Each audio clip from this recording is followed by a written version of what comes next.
noches, gracias por acompañarnos en Esto Pasó, el informativo de la TV Pública Paraguay. Tenemos muchas informaciones para brindarles esta noche, además de deportes. Jotita, buenas noches. Buenas noches, Carmen, ¿cómo estás? Un saludo muy grande a todos los televidentes de la TV Pública. Hoy vamos a hablar del torneo Clausura porque este torneo volvió a cambiar de mando. El antiguo puntero guaraní recuperó la punta nacional, no lo pudo sostener más de una fecha. Hablemos por el momento de este desalojo que realizó la Policía Nacional frente a la Fiscalía. Un total de 8 heridos fue el saldo que dejó esta madrugada ese evento violento. Desde hace 2 días, representantes de organizaciones campesinas y civiles venían pidiendo la liberación de los 12 campesinos detenidos por el caso Curuguatú.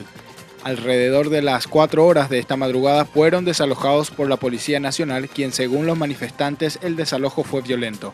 Relataron que en la madrugada se acercaron 2 pelotones de cascos azules y un contingente de policías con la excusa de limpiar el lugar, pero de inmediato le exigieron el retiro de ese sector y ejercieron la fuerza para el cumplimiento del orden valiéndose de balines de goma y gas pimienta.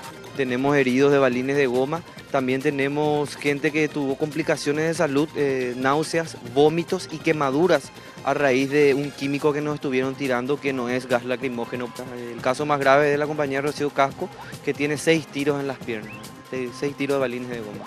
Los manifestantes también denunciaron la desaparición de sus pertenencias como documentos, colchones, teléfonos celulares, entre otras cosas. A su vez, el comisario Juan González, encargado del procedimiento, explicó que actuaron de acuerdo a la disposición fiscal y aseguró que todo se realizó de acuerdo a lo establecido en la ley. El fiscal de turno, el doctor Fuster, vino personalmente a dialogar con ellos para que puedan sacar sus objetos personales, sus colchones ahí de la calle acá de frente del Ministerio Público. Ellos desacataron esa disposición, ellos salieron tranquilamente hasta Rodríguez Francia, donde en el bulevar rompieron el piso y comenzaron a lanzar piedras, ¿verdad? Ya por la sede del Ministerio Público y como así mismo por el personal antidisturbios. En tanto, los 4 pacientes en huelga de hambre por el caso Curuguatú, quienes fueron remitidos del Hospital de Coronel Oviedo al Hospital Nacional de Itagua, se encuentran en condiciones estables de salud, indicó el director médico Mauricio Ortiz. Y sobre este desalojo, autoridades nacionales afirmaron que la prioridad en este momento es preservar la vida de los 4 procesados en el caso de la matanza en Curuguatú y que llevan ya 58 días en huelga de hambre. La ministra de Justicia y Trabajo, Lorena Segovia, indicó que el Ejecutivo está gestionando todas las medidas a su alcance para proteger la integridad física de las personas que realizan la huelga de hambre, entre las cuales mencionó el traslado de las mismas al Hospital Nacional de Itagua. Segovia adelantó que en caso que los huelguistas lleguen a un estado de inconsciencia, el Estado procederá a la alimentación vía intravenosa, esto en coincidencia con los convenios internacionales sobre la responsabilidad de auxilio. Tenemos que preservar y evitar que esas personas fallezcan. Ahora bien, hasta el momento hemos respetado ampliamente su derecho a realizar la huelga. Sin embargo, cuando su vida ya esté en grave peligro, actuaremos porque eso es lo que corresponde y es la responsabilidad del Poder Ejecutivo.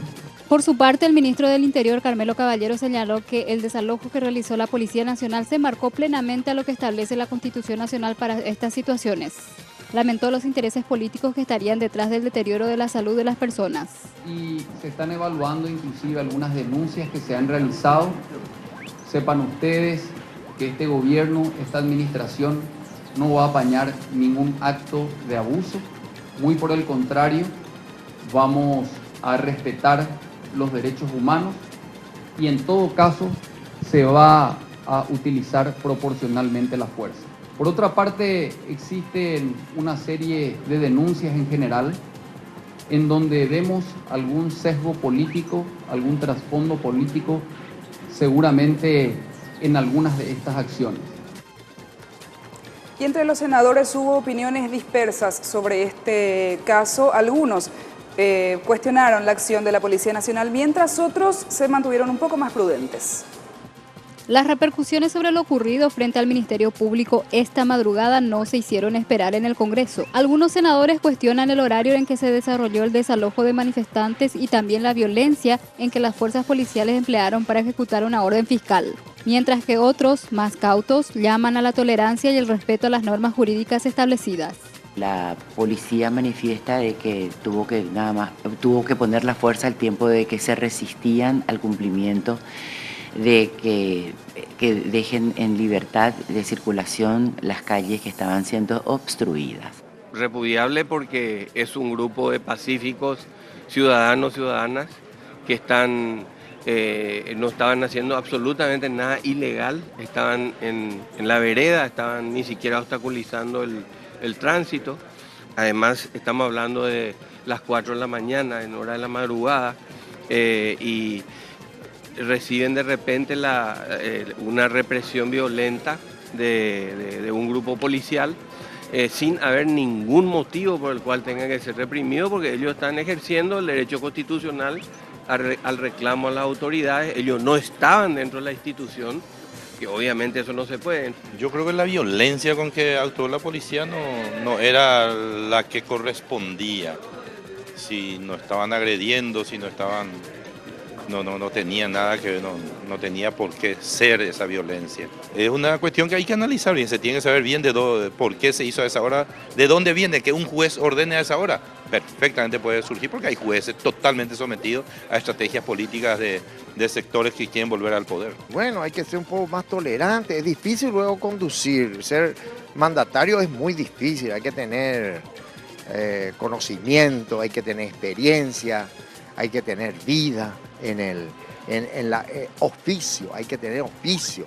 En la vocación de poder no todos tenemos. Las instituciones públicas también tienen que ser preservadas y también los derechos de terceros, ¿verdad? Eso está todo en la ley, donde se tienen los requisitos que se deben cumplir, y la policía tiene que actuar a los efectos de poder también restablecer el orden, siempre desde luego previo diálogo con las partes, tratando de persuadirlos, y siempre y cuando desde luego se tenga que llegar hasta eso, es importante que no se llegue a ningún tipo de medida de fuerza, ¿verdad?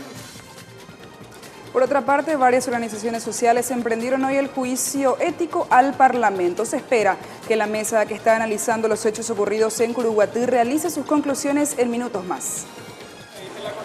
Esta mañana se inició en la Plaza de la Democracia el juicio oral y ético al Parlamento, llevado adelante por la Plataforma de Organizaciones Sociales por la Democracia, integrada por varios movimientos sociales comprometidos con derechos humanos en Paraguay y que surge luego de la masacre de Curuguatí y la destitución de Fernando Lugo del cargo de presidente de la República. Es una iniciativa ciudadana de control a la gestión pública de las autoridades nacionales.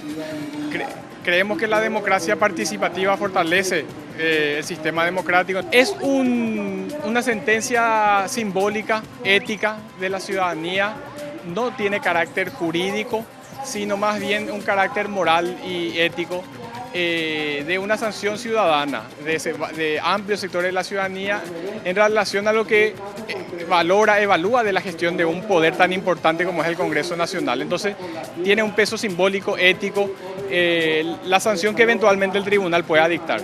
Al lugar asistieron varios representantes de la sociedad civil interesados en el desarrollo de las argumentaciones, entre ellos el expresidente Lugo, quien manifestó su acuerdo con las causas de denuncia, entre las que se citan la sanción de leyes contrarias al interés público general, el incumplimiento de deberes constitucionales, el uso clientelar de cargos y la utilización arbitraria del juicio político. Muy saludable que haya un juicio de esta naturaleza para recapacitar y direccionar mejor nuestras actividades en bien de la comunidad paraguaya.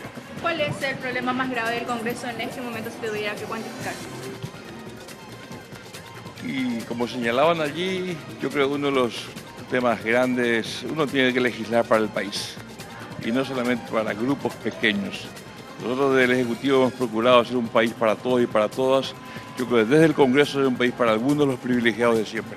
La mesa del tribunal que tuvo a su cargo la instalación del juicio ético y el juzgamiento estuvo integrada por varios referentes de diversos sectores, entre ellos Luis Lescano Claude, Margarita Durán Estragó, Line Vareiro, Ignacio Telesca y Bartomeu Meliá. A las 20 horas se prevé la lectura de la sentencia final. Pasemos a hablar ahora de deportes y Jota me tiene en desconocimiento total de qué es lo que va a presentar esta noche. Bueno, le voy a contar. Vamos a hablar de la fecha número 18 del torneo clausura porque en la cima del torneo ha cambiado nuevamente de bando. Pero vayamos rápidamente a las imágenes de lo acontecido en el Estadio La Arboleda, en donde Rubio Ñu aplastó, aplastó a Rubio Ñu por 7-2 Visera, marcaba los 3 minutos del primer tiempo el primero, aumentaba a los 19 de la primera etapa Pablito Velázquez. Nelson Romero con esta definición ponía el 3-0.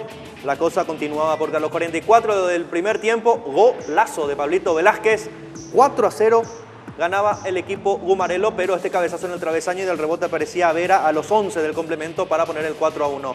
Remate de Mendieta a los 20 del complemento, 5-1 para Libertad. Muy buena jugada por el centro del campo de juego y Moreira a los 32 establecía el 6-1 y Menéndez de tiro libre penal a los 36 ponía el 7-1 parcial hasta que decoró el resultado el Mono Brites de cabeza a los 45. Nos vamos a la ciudad de Carapeguá, en el Estadio Municipal. Carapeguá goleó 5-1 a Sportivo Luqueño en la puja por no descender. Marcaba el primero Soria a los 15, pero a los 22 de la primera etapa Vargas de tiro libre penal empataba el partido. Soria a los 4 del complemento también de tiro penal. Aumentaba la diferencia para el equipo de Carapeguá. Iriberri, segundo tiempo, 18 minutos, 3-1. Atención con este muy buen gol de Iriberri. Adelantado Vargas, por encima de Emboquillá, uno de los goles más lindos de la fecha. 4-1 para el equipo carapegüeño. Y finalmente Tom Ortiz a los 45 ya ante un luqueño regalado. Error defensivo, derechazo del Tom, 5-1 final. Después le voy a contar dónde está Sportivo Luqueño. Nos vamos a Villaliza en el estadio Luis Alfonso Gianni. Golazo de Alfredo Mazacote a los 2 minutos del primer tiempo. Muy buena jugada de Domínguez. Para Prono, el rebote en Mendoza, le queda nuevamente a Mazacote, al ángulo derechazo de Mazacote a los 36, 2-0 para Sol de América, lo bajó al puntero del campeonato. Nos vamos al Rogelio Silvino Olivieres para ver el partido entre Guaraní y Cerro Porteño de Franco. Remate de Ramón Darío, el rebote le queda al goleador Diego Centurión, 1-0 triunfo de Guaraní, quien recuperó la punta a los 20, llegó del segundo tiempo el gol de Centurión. Golazo del Chucky Castorino en el Manuel Ferreira Olimpia, empató ante Tacuarí 2-2. Qué feo error, ¿eh? Qué feo error a los 2 del segundo tiempo entre Silva y el central. El Nico Martínez, uno de los goleadores del campeonato, ponía el 1-1. El zorro de cabeza aventajaba a Olimpia, pero fíjense, cabezazo de el ratón Román al minuto 45 del segundo tiempo, resultado final de 2-2 en el Manuel Ferreira. Las tablas de posiciones, le comento, Guaraní puntero recuperó la cima del torneo con 36 unidades, Libertad 35, al igual que Nacional, Olimpia 28, Cerro Porteño, que está jugando a estas horas ante Independiente de Campo Grande en la olla azulgrana, suma 27 puntos, Luqueño 26, Carapeguá 22, Sol de América 21, Cerro Porteño de Presidente Franco también 21, Tacuarí 16, Rubio Ñu 12 y cierra la tabla Independiente de Campo Grande con 8 unidades. Promedio, Carapeguá con su triunfo ante Sportivo Luqueño salió de la zona del descenso. Tiene 1.050, Independiente de Campo Grande ahí cerquita de la zona roja, tiene 1.024, Luqueño en descenso directo 1.007, no es James Bond, es Sportivo Luqueño, y Tacuarí cierra la tabla de promedios con 0.968. La próxima fecha del torneo, la fecha número 19, van a jugar Cerro Porteño de Presidente Franco e Independiente de Campo Grande, Libertad Cerro Porteño en uno de los partidos más interesantes de la fecha, Luqueño Rubio Ñu, Nacional Carapeguá, Tacuarí Sol de América y el otro partido interesante, Guaraní Olimpia. No me gusta para nada esa tabla de promedios, pero bueno. Complicado lo de Luqueño. 5-1 ante un rival directo por el descenso. Así es. Esperemos los otros partidos a ver cómo nos va. Vamos a esperar. El único partido que se va a jugar el sábado va a ser el de Guaraní Olimpia. El resto, todos los partidos se van a jugar el día domingo. Tenemos más para más adelante. Más adelante, les voy a contar. Okay. Una flota de vehículos impresionante. Ok, hagamos mientras una pausa, volvemos enseguida.